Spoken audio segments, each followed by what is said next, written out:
Já reparou que toda vez quando um goleiro corta um lançamento em profundidade, alguém vira e fala: "Ih, o goleiro deu uma de líbero"? Mas será que realmente quando o goleiro faz isso, ele fez a função de um líbero?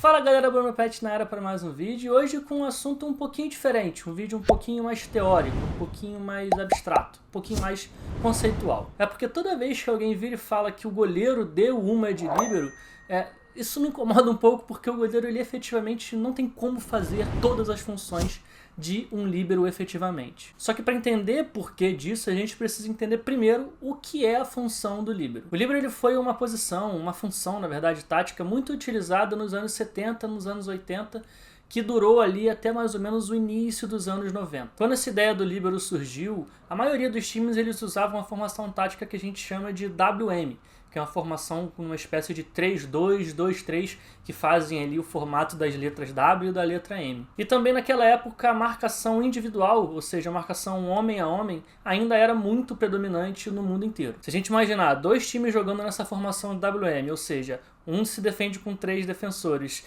e o outro ataca com 3 atacantes, marcando individualmente não existe sobra nas costas da linha de defesa. Então o que esses treinadores fizeram foi puxar um jogador do meio campo para jogar por trás da linha dos 3 defensores para funcionar como uma sobra. Então se algum dos defensores perder algum duelo, perder alguma disputa, tem alguém atrás deles para fazer esse trabalho de ser mais um obstáculo entre o adversário e o seu próprio gol. Talvez o principal expoente dessa posição tenha sido Franz Beckenbauer, que jogou muitos anos no Bayern de Munique e jogou também na seleção alemã, inclusive foi campeão do mundo em 1974, sendo talvez o principal destaque daquela seleção. E enquanto sem a bola o Beckenbauer ele realmente fazia essa função do jogador da sobra nas costas da linha de 3 defensores da seleção alemã, que jogavam numa espécie de 4-3-3, sendo a defesa formada por 4 jogadores, mas não numa linha de 4, e sim com uma linha de 3, mais o líbero nas costas dessa linha de 3. Quando a Alemanha tinha a bola, o Beckenbauer ele saía de trás dessa linha de 3 e tinha muita liberdade para avançar e se tornar mais um meio-campista, para justamente conseguir organizar o jogo desde trás, para poder pensar o jogo, para poder ler o jogo e participar mais ativamente do jogo com a bola no pé, porque o Beckenbauer era realmente um jogador extremamente fora de série. Inclusive em vários jogos da carreira ele jogou efetivamente como meio-campista. E por conta dessa função do líbero quando o time tinha bola, de ser o organizador do time, a grande maioria dos líberos que fizeram muito destaque no mundo eram jogadores com muita qualidade técnica. A gente pode lembrar aqui dos italianos Gaetano Scirea, que jogou na Juventus, do Franco Baresi, que jogou no Milan, e do Bobby Moore, que é uma lenda do West Ham e talvez tenha sido o principal jogador da seleção inglesa campeã do mundo em 1966. Bom, só que com o passar dos anos, ali no início da década de 90, a função do líbero ela foi sendo escanteada, ela foi parando de ser utilizada, ela foi se perdendo. Muita gente, inclusive alguns estudiosos de futebol, dizem que o líbero ele passou a ser o volante. Então o cara que antes protegia a defesa por trás da linha, ele passa a proteger a defesa na frente da linha e passa a ser um organizador do jogo, só que já jogando à frente da linha de defesa. Inclusive o jogador que talvez melhor represente essa mudança na função tenha sido o alemão Lothar Matthäus, que jogou muitos anos no Bayern de Munique e também na Inter de Milão. Então agora que a gente já sabe a função do líbero, será que é correto afirmar que quando o goleiro corta um lançamento em profundidade do adversário, ele fez um trabalho de líbero, ele foi um líbero? Bom, de fato tem algumas semelhanças. O goleiro ele realmente tem sido cada vez mais o cara que protege o espaço nas costas da linha de defesa, principalmente em times que querem dominar a posse e que jogam com a linha de defesa muito alta. É quase que obrigatório que o goleiro também jogue numa posição mais avançada para fazer esse trabalho ali de ser o cara da sobra.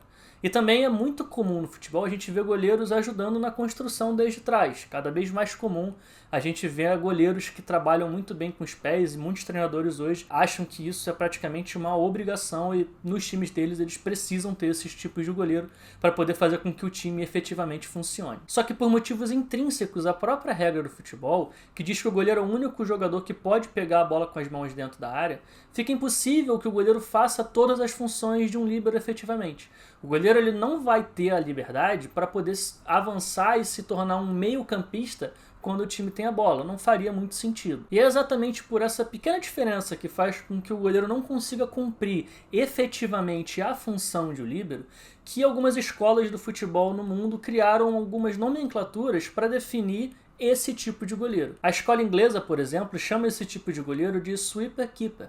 E a escola alemã, que também é uma boa escola de goleiros desse tipo, chama de Torwart Libero, que na tradução literal, todas as duas querem dizer em português goleiro líbero. E a Alemanha tem um motivo mais que especial para ter uma nomenclatura específica para esse tipo de goleiro, já que o Manuel Neuer é talvez o cara que redefiniu a história da posição, redefiniu o que é o goleiro e as funções de um goleiro numa partida de futebol. O Neuer ele sempre foi um cara que jogou muito adiantado, ele sempre fez muito esses cortes de lançamentos em profundidade do adversário, muitas vezes ele bastante avançado no campo, quase na linha do meio campo, às vezes cortando de cabeça, às vezes conseguindo dominar, e também é um cara que nunca teve medo de jogar com os pés. Ele não é o goleiro que talvez tenha maior qualidade para dar passes ou para fazer lançamentos, mas ele nunca teve medo de jogar. Ele sempre se propôs a jogar, se propôs a encontrar muitas vezes passes que faziam com que o time progredisse. Não eram os zagueiros ou os laterais que faziam o time progredir.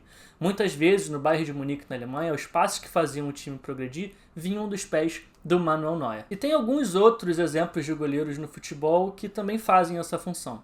Nenhum deles redefiniu a história da posição e da função como fez Manuel Neuer, mas também são nomes muito importantes na posição de goleiro na história. Seja por conta do bom trabalho com os pés e dos passes e dos lançamentos, ou por ser realmente esse cara que protege as costas da linha de defesa. E na história recente do futebol, de jogadores que já se aposentaram, dois nomes que me vêm à cabeça do Vitor Valdés, que jogou muitos anos no Barcelona e na seleção espanhola, e do Rogério Ceni, ex-jogador de São Paulo, que hoje é o atual treinador do Flamengo. E atualmente, que jogadores que ainda estão em atividade, obviamente o principal deles é o Manuel Neuer, que ainda está jogando, mas também tem outros nomes muito bons, como o Ederson do Manchester City, também na seleção brasileira, o Alisson do Liverpool, que também é titular da seleção brasileira, e o Ter Stegen do Barcelona, que é, por acaso, reserva do Manuel Neuer na seleção alemã. E para a gente trazer um caso a nível Brasil, o Felipe Alves do Fortaleza talvez seja o que melhor representa esse goleiro que faz o papel de proteger as costas da linha de defesa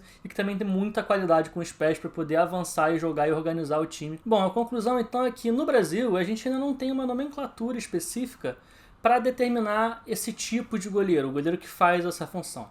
Então muitas vezes a gente vai ter que continuar falando que quando um goleiro faz um corte num lançamento em profundidade, que o goleiro deu uma de líbero. E assim, não é que esteja errado a gente falar isso, mas a gente percebeu que o goleiro ele não consegue fazer todas as funções que o líbero fazia. Mas talvez com o passar do tempo, e quanto mais difundido for o goleiro usando os pés, o goleiro jogando adiantado aqui no Brasil, que ainda não é algo tão comum assim, está ficando cada vez mais comum, mas ainda não é tão difundido assim, talvez com o passar do tempo a gente se veja obrigado a ter uma nomenclatura, um termo próprio nosso, para poder definir esse tipo de goleiro. Inclusive, alguns estudiosos do futebol lá de Portugal, que falam a mesma língua que a nossa, a língua portuguesa, transportaram o uso dos termos em inglês e em alemão, o sweeper keeper e o Torwart Libero, para o português. Eles traduziram, fizeram uma tradução literal e usam esse termo. E a tradução literal nada mais é que goleiro líbero. Então quem sabe daqui a um tempo a gente não veja esse mesmo termo cada vez mais difundido aqui no Brasil.